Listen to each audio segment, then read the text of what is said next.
itu sempat ditentang oleh kedua orang tuanya. Namun Mary tetap berkeyakinan bahwa suatu saat akan berhasil. Mungkin satu hal yang mendorong saya untuk menjadi orang sukses waktu di Singapura, mungkin ya gara-gara saya merasa ada perasaan di mana jauh dari orang tua, jauh dari negara sendiri, terdampar di negeri orang, dan keadaan finansial yang susah. Dan karena itu akhirnya memacu saya untuk punya hasrat yang lebih besar lagi, dan saya ingin balik lagi ke Indonesia. Dan saya ingin begitu balik ke Indonesia ya jadi orang yang sukses. Kini Mary telah berhasil menjalankan perusahaannya yang bergerak di bidang penjualan dan investasi.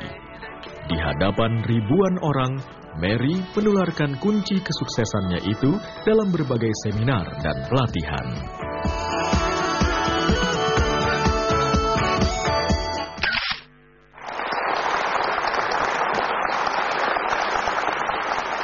Dengan uang pas-pasan, kemudian harus terburu-buru berangkat ke Singapura. Iya. Tapi bagaimana kemudian Mary bisa bertahan di sana bahkan bisa sekolah? Karena kan waktu itu keadaan finansial juga kurang mendukung. Akhirnya pemerintah kita mendapatkan pinjaman dari pemerintah Singapura. Jadi waktu itu saya ingat, soalnya kan di Singapura apa-apa mahal, apa-apa serba mahal.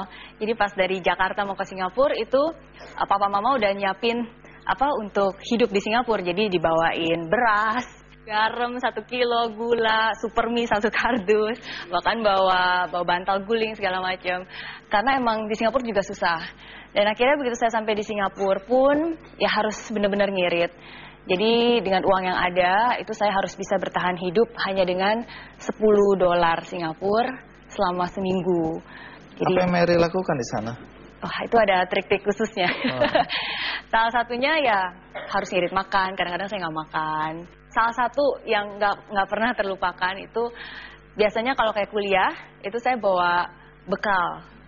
Biasanya bekalnya tuh simple aja, jadi saya roti pakai mentega atau nggak pakai gula pasir atau nggak pakai coklat gitu ya. Ini untuk ngirit ini ya? Itu untuk ngirit.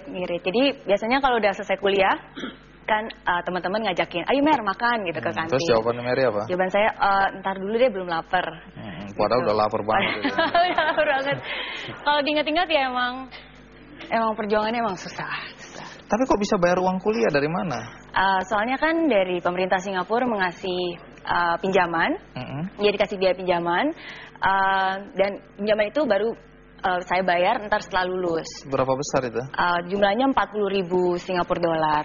Jadi ngutang ini ya? Ngutang, Waktu iya. itu nggak takut nggak bisa bayar?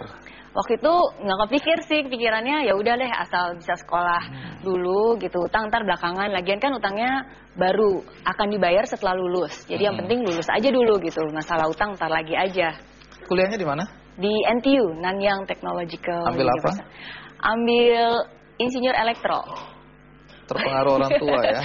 Iya benar. Singkatnya akhirnya tamat kuliah. Tapi waktu tamat itu kenapa Mary lebih memilih wirausaha daripada jadi pegawai? Itu juga gara-gara utang. Gara-gara kan yang utang, faktor utang itu.